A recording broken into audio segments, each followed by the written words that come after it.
And we're 5, 4, 3, 2, 1, and we're live. Every time I say we're live, and we're not. Okay, we're not live, but we're not live. We're not live. All right. We're recording on the Nobody's Famous podcast. We're back, and we have yet another interesting and intriguing guest. And very not famous Guest on the show, Mr. Thomas Kreuzer. Well, thanks for having me. Did I pronounce it correctly? Yes, pretty much. Okay. Yes, that's the international pronunciation of my name. Yes, internationally accepted pronunciation of my name. So Thomas, because our show is kind of video and audio based, just maybe you want to give a bit of a snippet to the listeners so they can visualize. A snippet. Yes, snippet, not a snippet. So on who you are, just a quick background on who is Thomas Kreuzer, in just maybe your own very quick way. Thomas Kreuzer is an Italian-German bloke that though considers himself fully Italian. Bloke. You see the British that was thrown in there. Yeah, coming out of Italy, but left Italy in 98. And then I've been joining the football event industry since 98. I've been living in Switzerland, working on the Champions League. So when France won the World Cup, you were like, that's it. That's it. Okay. Enough. You must. Yeah, enough. And yes, I've been living in Switzerland for quite some time, until 2005. Then I moved out. Then I wanted to change careers, but the change of career took me a bit further, and I moved to a small island in West Africa, in a country called Cabo Verde. Oh, it just keeps the story keeps getting more. Please don't stop. Yeah, where I since then reside. I had shortly left any activities related to football and event organization, and then I was very happy. It was a lovely little island.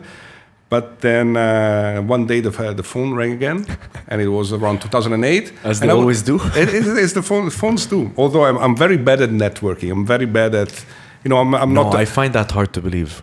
The little I know about you, I find that hard I'm to very believe. bad. I'm beyond bad. I don't network. It's just if I'm here, you see me. If I'm gone, you probably won't hear of me anymore. I'm not the one that keeps in contact. How you doing? And thinks about maybe one day I want to come back. I keep my contact. So I just left. I really left. No planting any roots, nothing. No, I left because back then I wanted to change my career. Then I found a girlfriend from Cabo Verde. So from changing jobs, I just quit my job and went there. Did completely different things. I helped her doing some project that she was doing, and in the meantime, we were joking about that today in the office. Opened an ice cream shop, and very nice. So I was doing my own thing. I was doing my own thing, not thinking about your career, that previous life, that previous part of my life anymore. Until then, in 2008, the phone rang, and the call originated from here. And I've been called to help out in the event management of the first year of the Professional Football League in the UAE. Back then it wasn't the PLC, it was the UFL. So I came here in August 2008 and stayed until April. Got the first season going, and then I left again. And the phone rang again soon after, and it was again from here. So I came back in 2009, 2010. To do the Club World Cup, which we hosted back then again already, and and then from then I've been sucked back into the sort of freelance kind of activities. So from then, more or less on a regular basis, I've been then jumping from event to event or project to project, doing what we are doing together now for this year. And Thomas, do you like? Maybe that's not the right way to phrase the question, but are you a foodie by any chance? Being Foodie? Italian? Yes, absolutely. I love food. Okay, so let me tell you what I know about Italy in terms of food. Don't disappoint me, Ali. Yeah, no pressure, but don't disappoint me, please. That's because I have to. It's Italian. I have to open the subject of food. I have to. So I just wanted to. I'm easing into it, Alex. I'm easing into it. Just give me a chance. You know, because one of my. So okay, let me give you a bit of context, right? Mm-hmm. Sure. I don't really have cravings, but I'm in love with pasta. Mm-hmm. I love it. You should have cravings. Well, man, pasta is awesome. Yeah, it is. But I mean, I don't want to say pasta as a craving. But if I'm looking at a menu and I see, I see like I want to say like the like spaghetti or penne with a light, a light tomato sauce. Mm-hmm. It just. It pulls me in, I'm like, I want that, I'm with you. And it's like al dente, I just really like, and it's like it's not drenched in sauce. It's very, very light, so it just pulls me in, Mm-hmm. Yeah, but do you find it here? Well, it depends. I think you have to, like, when you order, you have to actually say that you want less sauce, because I think when you drench the pasta in sauce, it just it just takes away from that excitement. Yes, in general, yes, depends on the sauce. I mean, it's better to be drenched in very good sauce than in very bad one, for sure. Yeah. Yes, I have little to none experience with Italian kitchen here, because that's sort of a principle I live in since I travel. Being a senior citizen, I started traveling a long time ago. And even back in Europe, so we're talking about, I'll say 35 years ago, when we had my first trips to Germany. You try to go in in an Italian restaurant in Germany, and it's absolutely awful. The pasta, of course, they need to please their own audience. So it was, the German people in the 80s. They're not well traveled. They're not very sophisticated. So, but also the expectation of the dish is different. Yes, but if your restaurant is in Germany, you have to cater for the expectation of the Germans, not of the Italians. So my early starts in Italian restaurants abroad was very bad, and I very quickly gave up. And since then, I'm very mindful in eating Italian kitchen when I'm abroad. Okay. So I prefer to stay awake. I eat the local cuisine and explore. I eat other stuff. Great, and I either cook myself. Okay. Yes, we will get into that. Yeah. But before that, it's just it's you're right in saying that, because you're coming from Italy, where the standard is very high in food. Mm-hmm. And I think I'm correct to say that. Yes. In terms of, especially when you go and you try to have Italian food elsewhere, I think that standard is yes, and you get very picky, not in a snobbish way, because the biggest mistake that restaurants and people do with Italian kitchen is trying to overdo it. Italian kitchen is absolutely simple. That's what simple. I mean by like drenched in sauce. Yeah, but even in the sauce, in the execution of the sauce, you don't need that many ingredients. Italian kitchen is very simple. It's about high quality ingredient and how to get the best out of the mixture of the flavors. Yes. But but the basis is very simple, and you have to select your ingredients and believe in them. You have to believe in them. I always imagine to change the show. Now Thomas Kreuzer with Chef's Table. It's like we can do that. We can just have we should have got a kitchenette here. Look, I live one floor up. We want to do it next time. We do it mine, and I cook for you guys. No, but that's the basis. The basis is that. That's Italian kitchen. Because at the end of the day, Italian kitchen is a very poor kitchen, so it's very simple. Yeah. We're very lucky because with the climate we have a variety of, very delicious vegetables and good ingredients. So, one of the biggest mistake is trying to overdo it. Yes, I like that what you said about it. It's a poor kitchen in that. The beauty of it is in its simplicity, right? It is. And it's more of very home-based. Kind of, and am I right in saying that because it's such a really good home food that the commercialization of it was just so like, okay, let's do it, because now you have meatballs and you have Alfredo, which is not right, and yes, all these types of, and pepperoni. It's not a pepperoni pizza. Pepperoni is actually pepper. It's Yes, bell peppers. It's not. Yeah. Well, this is you went right to the States. Yes, this is the. Yeah, exactly. It is the. But we don't associate with them. We don't know who they are. Yeah. We don't know these people. We dissociate from them. We don't entertain their view of Italian kitchen for sure. Well, let me tell you then what I know, and I'll list them for you, and Sure. hopefully I will not disappoint. So we've got that out of the way. Pepperoni pizza doesn't mean that the actual salami is not pepperoni. That's out of the way. Yes. Which in Italian it exists. It exists, but it's only with with the chili salami from Calabria that you can put on the pizza. Otherwise, we're getting into it, man. Yeah. We're now going to the Calabria Islands. We're going. That's destination unknown. Yeah, Calabria is like the tip of the foot. You know the boot. Okay. So the tip is Calabria. Okay. Yes. Okay. So that's out of the way. Yeah. Alfredo pasta is not genuinely Italian. Not true. Alfredo is a Roman restaurant. Is in Via della Scrofa. I've actually been there a couple of times. Show notes. No, this is a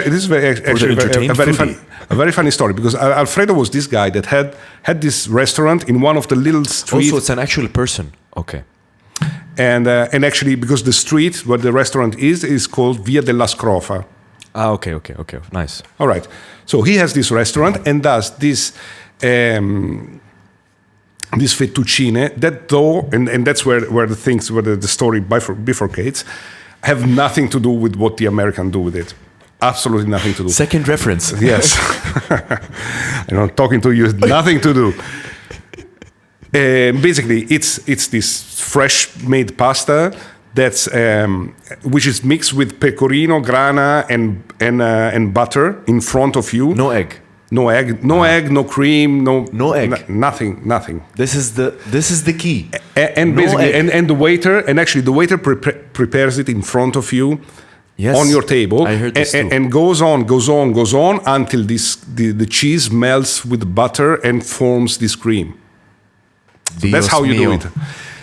That's how you do it. And actually, Bella donna. And Alfredo is an awesome restaurant because he became very famous through the years. And actually, mind you, the years where he's starting in the 40s, the 50s, after the war, the 40s, the 50s.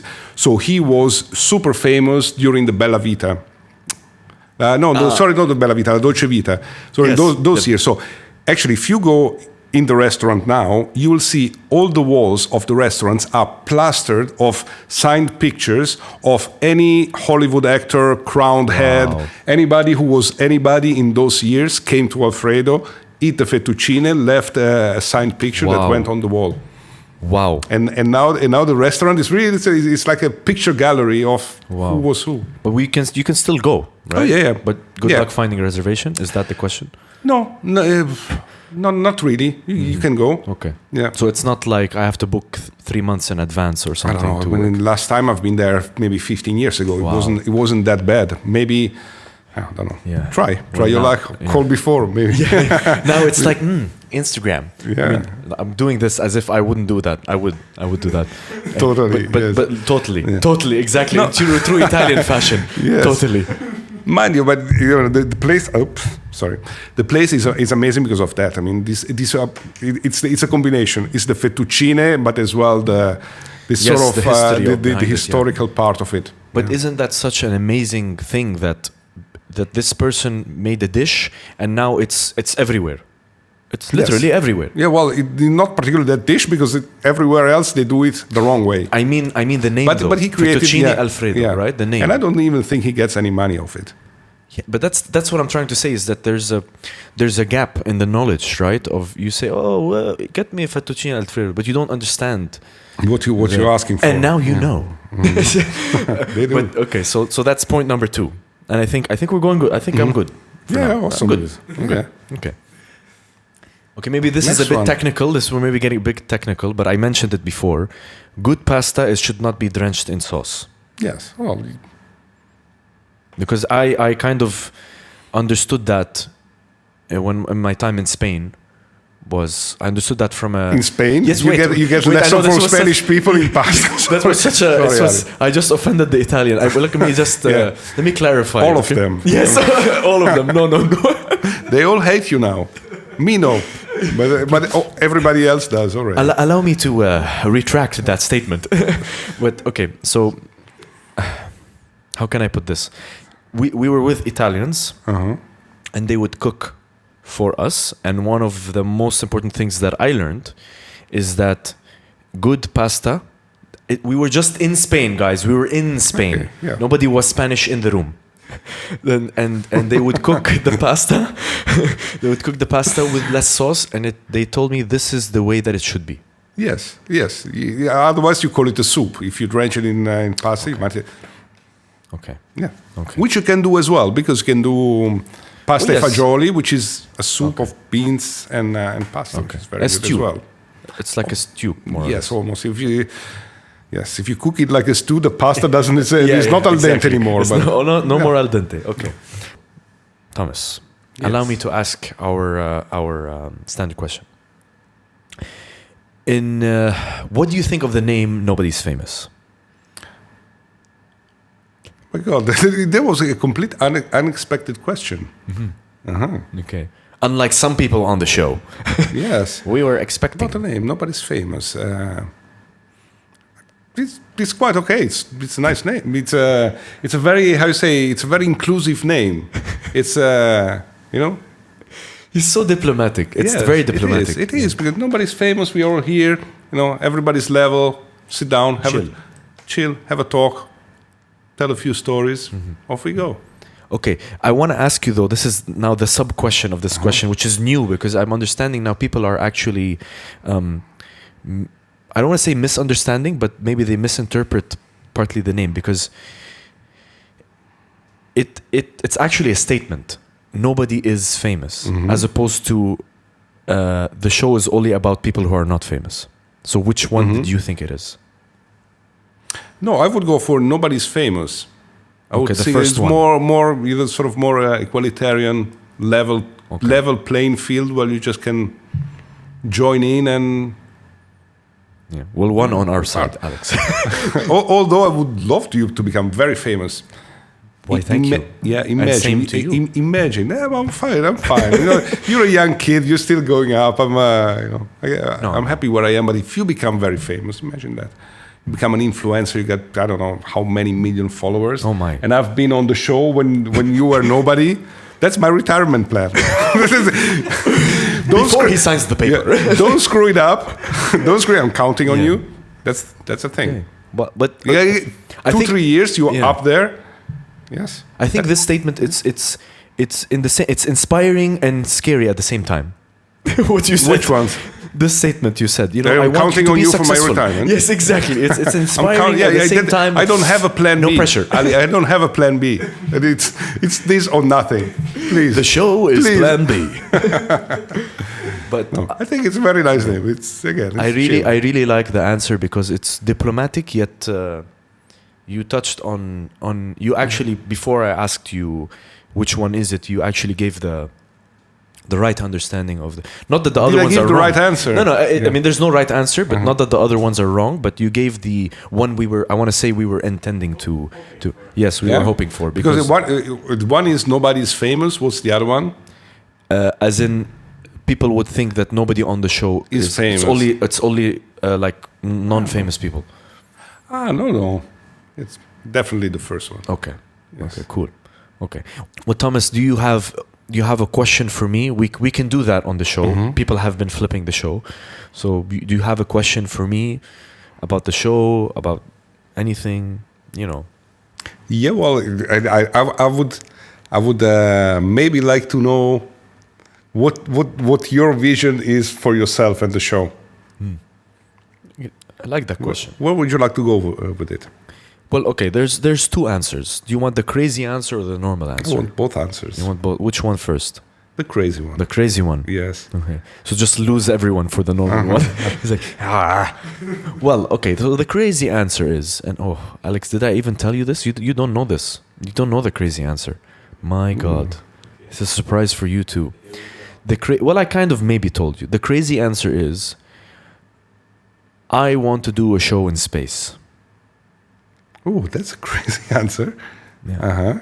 You know how me and Alex get in the car, we put the stuff in the car and we drive to Dubai, and then we find the person's house and it's on GPS and we try to go there and we can't find the place. We go up the elevator, we set up the show and whatever, and then we come back to Abu Dhabi and we're like, good show today. It's been great. 6 hours of our lives gone and we can never get back. And he's like, why'd you make me do this and all this stuff? I don't see why we can't transfer that whole experience out of this world. Wow. That's Very my nice. crazy answer. I imagine ourselves. That is very much out of the box. Yes. Yeah. Yes. That is. But hey, dream big. Yeah, I mean, of course. I don't want to be cliche and say just dream big, but I kind of imagine it happening where I can feel him hating me now. We're actually in a rocket ship. This is crazy. Rocket ship with the equipment.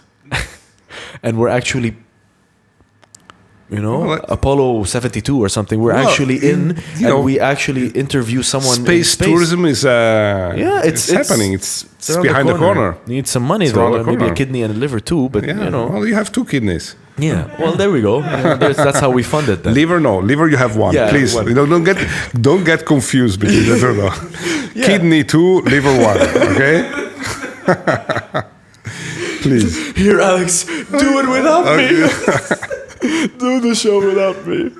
So, I can imagine it happening. We're in the rocket ship with all the stuff and we're going up to an astronaut in the International Space Station and we're doing the show.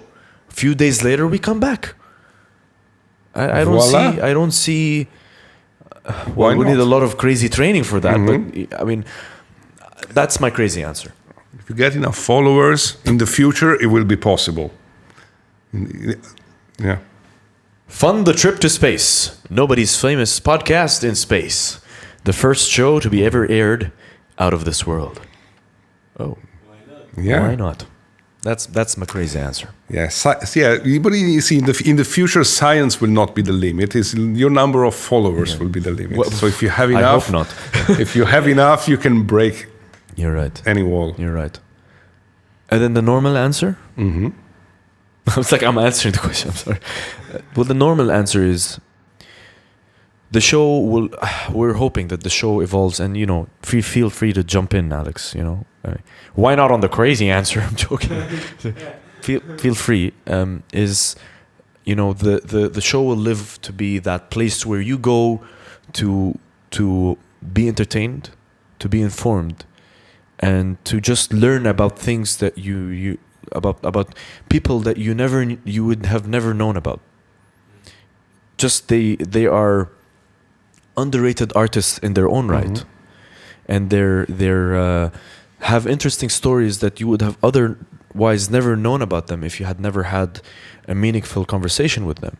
And that the show lives in a place where people say, oh, my friend was on that show, and then they all go and watch it and they see how that person is outside the actual circle of friends, and then you have people that are just very, very normal people, and some who are very famous, and they just somehow you put them in a room and you have the conversation with them, and it's just a normal conversation, and people are actually we're bringing back the power of conversation in a way.